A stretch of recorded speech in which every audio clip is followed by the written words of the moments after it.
Bonjour tout le monde, je suis Leslie Dumax, make-up artiste. Aujourd'hui, je vous fais une vidéo sur les cernes. Je sais que c'est très attendu parce qu'il y en a pas mal qui m'ont demandé comment on cache les cernes. Il y en a qui m'écrivent pour me dire qu'elles ont des cernes marron par exemple, qu'elles ne savent pas comment les cacher. Donc aujourd'hui, je vais tout vous expliquer et je vais vous montrer pour les cernes bleues, pour les cernes un petit peu peut-être plus violettes et pour les cernes sur les peaux un petit peu mat. Première chose, comment choisir le bon anti-cerne en fonction de la couleur de ces cernes. Donc il y a plusieurs choses. Je vais commencer par vous expliquer les différentes couleurs de cernes que l'on peut avoir et ensuite je vous expliquerai le choix de la teinte de l'anti-cerne. Je vais vous faire apparaître ici une image, comme ça vous allez mieux comprendre les corrections couleurs à apporter à vos cernes. Donc vous pouvez voir par exemple que si vous avez des cernes bleues, on va venir corriger ces cernes avec une base d'orange. Ça va venir annuler la couleur. Donc repérez bien sur cette image quelle est la couleur de vos cernes. Ça vous permettra de choisir la couleur complémentaire afin d'annuler totalement la teinte qui est sur vos cernes. Moi par exemple, j'ai plutôt les cernes bleues. Donc je vais venir mettre une base orange et ensuite par-dessus, je viendrai rajouter mon anti-cerne. J'aurais fait d'abord une correction couleur et ensuite, une fois que la correction couleur est faite, on vient appliquer l'anti-cerne pour lisser le dessous et le contour de l'œil. Maintenant que vous avez compris la correction couleur, donc ça va vous servir de base, on va pouvoir parler un petit peu des anti-cernes en général. Donc pour ce qui concerne les corrections couleurs, il existe beaucoup de produits sur le marché. Vous avez peut-être déjà vu ces palettes avec 6 couleurs et dans les palettes, vous avez, je vais vous montrer sur le graphique parce que ça ressemble un petit peu à ce tableau. Voilà, vous avez des sortes de palettes avec plein de couleurs comme ça. Là, au moins, vous comprenez mieux aujourd'hui à quoi elles servent. Moi, j'achète souvent des produits un petit peu comme ça. Donc ça, c'est des produits que j'ai trouvés chez MAC. Ça, c'est une touche lumière qui s'appelle le Prep Prime.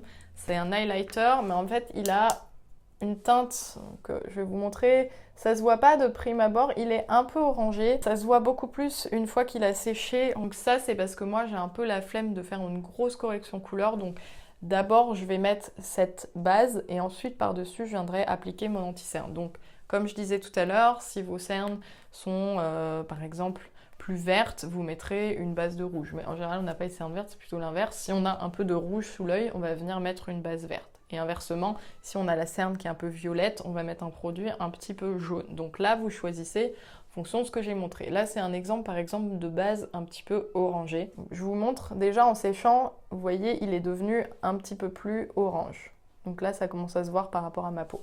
Mais sinon, vous avez des produits comme ça qui sont directement très orangés. Il ne faut pas en mettre beaucoup. Je vous conseille d'acheter les palettes qui sont un petit peu plus claires. J'ai démaquillé mes cernes, comme vous pouvez le voir. Donc mes cernes sont bleues. On va venir avec du orange corriger ça. Je vous montre comme ça en même temps la technique et je vous explique par la suite comment je choisis ma teinte d'anti-cerne. Tout à l'heure, je vous ai dit que j'utilisais ce produit de chez MAC. Je vais venir en mettre juste... Alors, j'aime pas monter trop haut mon anti-cerne parce que je trouve que ça fait quelque chose de bizarre. Je vais en mettre vraiment au niveau de là où j'ai la couleur bleue. Moi, clairement, c'est que ici. Donc, si vraiment vous êtes bleu jusqu'au bout, n'hésitez pas à en mettre un petit peu plus loin. Soit vous utilisez votre doigt, soit... Alors moi, j'ai des petits pinceaux un peu comme ça que j'aime bien utiliser pour les cernes. Il y a aussi des pinceaux plus plats pour appliquer. Alors le plat, ça applique un peu plus de matière et ça, pour moi, c'est davantage pour estomper. Vous pouvez aussi tapoter avec votre doigt. Voilà, il n'y a pas de meilleure méthode que l'autre. C'est vraiment en fonction de comment vous travaillez vos produits. Alors, quand on utilise le doigt, ça laisse plus de produit en fait. Ça fait un peu plus épais. Et vraiment, on ne vient pas frotter. Hein. Si on prend son doigt, même son pinceau, on tapote juste pour laisser un maximum le produit. Parfois même, vous pouvez le laisser. Alors à l'époque, j'ai maquillé Salma Hayek et c'est elle qui m'a appris à super bien cacher les cernes. Elle me disait, laisse le produit, laisse-le sécher et ensuite viens le travailler et le fondre. Pour ceux qui manquent de lumière, qui ont le contour de l'œil un peu terne, il y a une autre technique que j'aime beaucoup, c'est utiliser des touches lumière. Donc ça, c'est celle de Sisley, il y a les touches lumière Yves Saint Laurent qui sont très connues par exemple. Et ça, c'est vraiment, alors je vous montre même pas parce que le mien, je l'ai tellement usé qu'il est complètement foutu, mais je fais des points de lumière autour de l'œil jusqu'ici et en gros, ça a un peu cette couleur et ce que vous pouvez faire, c'est qu'il y a une petite mousse, c'est assez lumineux et moi je viens faire des points ici de lumière et tout de suite ça va vraiment illuminer le regard, surtout quand on est fatigué. Un petit coup de touche éclat le matin ici au contour de l'œil, c'est pas mal. Si vraiment vous n'avez pas de couleur sur les cernes, vous pouvez aussi mettre la touche lumière en base et par-dessus votre anti-cerne. Là vous voyez, en plus ça donne un peu de brillance, donc c'est plutôt joli. Je vous mettrai tous ces produits dans la description comme d'habitude. Il y a une chose que je tiens à dire sur le choix de la couleur des anti-cernes, c'est que souvent on vous conseille de prendre un anti-cerne plus clair que la couleur de votre peau.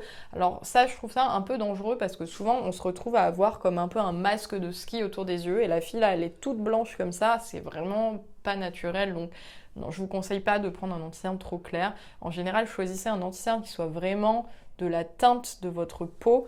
Alors attention, certains anti-cernes parfois un peu comme les fonds de teint s'oxydent, donc foncent un petit peu d'un ton. Donc au pire, si l'anti-cerne s'oxyde, choisissez un ton de moins, mais vraiment pas quelque chose de trop clair. C'est comme pour le fond de teint, quand on l'applique sur la peau, la couleur doit se fondre avec votre teinte. Et on ne doit pas la voir. Pareil, si on met un anti-cerne trop foncé, on va avoir le contour des yeux hyper sombre, ça va accentuer vos cernes et on va avoir l'air plus fatigué. Donc vaut mieux, c'est vrai, un chouille trop clair que trop foncé. J'ai oublié aussi de vous parler du massage. C'est important de bien masser le contour des yeux avant d'appliquer son anti-cerne avec un contour des yeux spécifique parce que le contour des yeux, il a des propriétés que par exemple la crème de jour n'aura pas. Il va avoir des propriétés drainantes, défatigantes, donc c'est important de bien choisir un produit adapté au contour de l'œil. Aussi, la peau est plus sensible. Ça, c'est important de le savoir. Pour masser le contour des yeux, en général, je fais des mouvements. Je pars de l'intérieur et je masse vers l'extérieur. Donc, je répète ce mouvement plusieurs fois. Et ensuite, je fais les points de pression. Donc, je reste appuyée ici à l'intérieur. Je reste appuyée au milieu et je reste appuyée sur l'extérieur. Et je répète ça plusieurs fois. Début de l'œil, au milieu et à la fin de l'œil. N'oubliez pas ce massage avant de faire votre anti-cerne parce que les cernes sont aussi liées à un problème de circulation. Donc c'est la circulation sanguine qui crée globalement la pigmentation. Après, ça peut aussi être héréditaire. Là, il n'y a pas grand-chose à faire. Après, c'est niveau supérieur. On peut aller faire la chirurgie esthétique, ça existe. Mais voilà, bon, pas grand monde qui va faire de la chirurgie esthétique pour la couleur de ses cernes quand même. Donc voilà, le mieux, ça reste quand même le massage, le froid et un contour des yeux vraiment adapté. Et surtout, dormez. Ça, c'est le conseil numéro 1. Dormez bien la nuit, vous aurez moins de cernes. D'ailleurs, je tiens à préciser que souvent, les personnes qui ont la peau mate ont les cernes plus prononcées, elles ont le contour des yeux un peu plus foncé. Donc souvent, les peaux claires, elles vont plus se confronter à des cernes colorées du type bleu-violette. Donc voilà, plus vous avez la peau mate, plus vous aurez en général à couvrir au niveau du contour des yeux. Après, la nature est bien faite parce que les peaux mates, vous pouvez davantage mettre de matière, ça se voit moins. Donc ce qui est plutôt pas mal. Il existe déjà, pour ceux qui ont un peu la flemme de faire cette double correction, des anti-cernes qui ont déjà de la couleur. Par exemple, chez Urban Decay, il y a un anti-cerne qui est déjà rosé et ils en ont un qui est plutôt abricot. Donc voilà, vous pouvez directement prendre ces anti-cernes. Une peau très claire, par exemple, avec des cernes foncées, vous pouvez aller vers cet anti-cerne un petit peu rosé. Après, l'idéal, c'est toujours la double correction, ça sera toujours mieux caché. Une fois qu'on a fait cette correction couleur, je vais vous montrer, donc je vous ai expliqué comment choisir la couleur de l'anti-cerne, mais je vais vous montrer un peu tous les anti-cernes que j'aime. Alors, il y a plein de textures différentes, il y a des couvrances différentes. Plus on a une peau jeune, plus on peut choisir une texture couvrante un peu épaisse. Et plus on a une peau âgée, plus on va privilégier des textures hydratantes, légères, qui ne marquent pas au niveau des ridules sous les yeux. Moi, je suis un peu sur un entre-deux, donc je peux encore quand même pas mal couvrir sous mes yeux.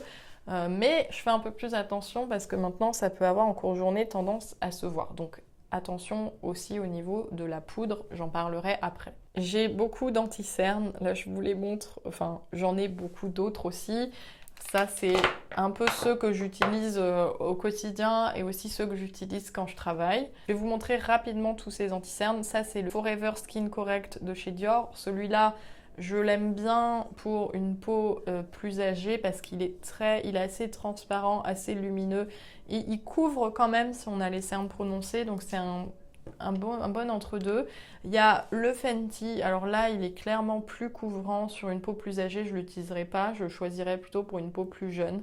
parce qu'il est quand même assez épais, mais ce qui est bien, c'est qu'il n'y a pas besoin d'en mettre trop. Il y a le Radiance Reveal Concealer de chez Bourjois, pareil, assez lumineux, une texture qui peut aller, je trouve, pour tout âge, donc ça dépend un peu de l'intensité des cernes. Je dirais des cernes moyennes. Et pour finir, alors j'adore celui-là de chez Anastasia Beverly Hills. Alors très couvrant, faut pas en mettre beaucoup. Pareil pour une peau âgée, c'est peut-être un peu moins bien. Mais alors ça, moi j'utilise à peu près sur tout le monde quand je travaille. C'est vraiment un très bon anti-cerne. Il y a beaucoup d'autres marques que j'ai aimé utiliser. J'ai déjà utilisé les Laura Mercier qui sont bien. J'ai déjà utilisé aussi les Urban Decay. Voilà, il y en a dans beaucoup de marques que j'adore. Il y en a aussi souvent qui me parlent de celui de chez Nars qui apparemment, je ne l'ai pas testé, est assez incroyable. J'en entends beaucoup parler. Mais voilà, après, il faut un peu essayer sur sa peau et voir si la texture aussi nous convient. On n'a pas tous la même absorption au niveau de la peau, donc c'est un peu difficile de dire c'est ça ou c'est ça. Souvent, c'est en testant qu'on se rend compte de ce qui nous va le mieux. Aujourd'hui, je vais mettre le Anastasia Beverly Hills. Alors, je suis un peu entre... là, ça c'est le numéro 5 et numéro 3. C'est vrai qu'en ce moment, je suis un peu entre les deux couleurs. Le 5 est pas mal, il est un chouille trop foncé, donc je vais faire un mélange. Je les ai mis là sur ma main. Je vais travailler avec un pinceau plat comme ça pour déposer la matière. Donc attention à ne pas frotter la correction couleur que vous aviez mise auparavant. Moi, je vais rester essentiellement dans ce creux parce que j'ai pas forcément de zone foncée à corriger. Donc ça sert à rien que je vienne étaler de l'anti-cerne jusqu'en haut. En plus, quand vous montez trop l'anti-cerne sous les yeux, ça a tendance à faire des petits plis. Moi, mon premier conseil pour ne pas avoir de petits plis en cours de journée, c'est de ne pas monter l'anti-cerne trop haut. On a l'impression d'avoir l'œil tout desséché, après ça va dans les ridules, c'est vraiment pas beau. Avec le premier pinceau que j'avais utilisé, je vais venir en mettre un tout petit peu là pour ici en fait de cacher cette petite rougeur qu'on a. Ça vient toujours lifter l'œil, ça le remonte. Donc là, je viens un peu... Alors là, je regarde et je me dis, bon, est-ce que j'en remets encore ou est-ce que ça me convient? Et je trouve que je vois encore un peu le cerne. Je vais en remettre. C'est vraiment juste ici, dans ce petit creux. Et alors, ce que je vais faire, c'est que je ne vais pas prendre le pinceau. Je vais prendre mon doigt et je vais tapoter. Vous pouvez faire la technique que je vous ai dit tout à l'heure. Laissez-le sécher 30 secondes et ça va beaucoup plus couvrir. On continue jusqu'à ce qu'on trouve que ce soit satisfaisant, qu'on ne voit plus le cerne. J'en ai remis encore un petit peu. Je vais faire pareil de l'autre côté. Avec mon doigt, je vais venir remplir juste le petit creux là. Donc là, j'ai l'air un peu clair, mais vous allez voir que quand je vais rajouter ma poudre, elle a tendance un petit peu à foncer mon anti-cerne. Je préfère du coup mettre un chouille plus clair, mais pas trop non plus, hein, quand même. Mon tips numéro 2, pour éviter d'avoir les petites ridules et les petits creux qui se remplissent d'anti-cerne autour des yeux en cours de journée, c'est de poudrer votre anti-cerne. Alors si vous ne poudrez pas votre anti-cerne, c'est du gras, il y a de l'huile souvent dedans, donc ça va forcément venir faire des petites lignes sous l'œil. Donc vraiment poudrer votre anti-cerne, ça c'est le meilleur conseil pour éviter ce type d'accident. Je vais prendre cette poudre de chez Yves Saint Laurent. Attention, elle couvre un peu celle-là, donc il ne faut vraiment pas en mettre beaucoup. Sinon il y a l'autre poudre que je vous avais déjà montré dans mes vidéos, celle de chez MAC qui est la Blot, qui n'ajoute vraiment pas de matière. Je vais poudrer ici, je tapote et voilà, je viens bien poudrer mon anti-cerne. Là déjà aussi, le fait d'enlever la brillance, ça va estomper le creux. En fait, tant qu'on laisse le cerne gras, en général, ça accentue les reliefs et on a l'impression d'être encore plus marqué. Donc surtout si on a des poches, on poudre, ça va vraiment enlever ces effets de volume. Et le meilleur tips, c'est de travailler, si on a vraiment des grosses poches, on travaille une ligne de lumière. Là où c'est vraiment creusé, on met un anti-cerne un tout petit peu plus clair, mais pas partout, juste là où on a le creux. Parce que le clair, ça va vraiment venir enlever cet effet de profondeur et là où c'est bombé, on va pouvoir mettre une teinte un peu plus foncée, ça va venir aplatir. Je ne sais pas si c'est très clair ce que j'ai expliqué. Vous pouvez me le dire en commentaire si vous n'avez pas compris, il n'y a pas de problème. J'ai fini de poudrer mes cernes, voilà, avec ces deux poudres. Je trouve que là, déjà, c'est mieux. J'ai meilleure mine. Manquerait un petit peu de blush pour terminer. Mais bon, le focus n'était pas le blush, c'était vraiment les cernes. Pour récapituler un peu tout ce que j'ai dit, donc premièrement, correction couleur. Ensuite, correction avec l'anti-cerne de la bonne couleur, pas trop clair, pas trop foncé, et vaut mieux une demi-teinte trop claire que trop foncée. Et pour finir, on poudre le cerne pour vraiment venir relisser tout le contour de l'œil et bien fixer son correcteur et éviter les ridules. J'espère que tout ça a été assez clair pour vous et que ça va vous aider dans votre maquillage au quotidien. Laissez-moi des commentaires, n'hésitez pas à me poser vos questions s'il y a des choses qui n'étaient pas très claires ou si même sur les produits que j'ai montrés ou sur les techniques vous aviez des doutes. Voilà, j'y répondrai avec grand plaisir comme toujours. N'hésitez pas à aller regarder ma page Instagram également sur laquelle je crée d'autres types de contenus et on se retrouve bientôt pour une prochaine vidéo. Au revoir tout le monde.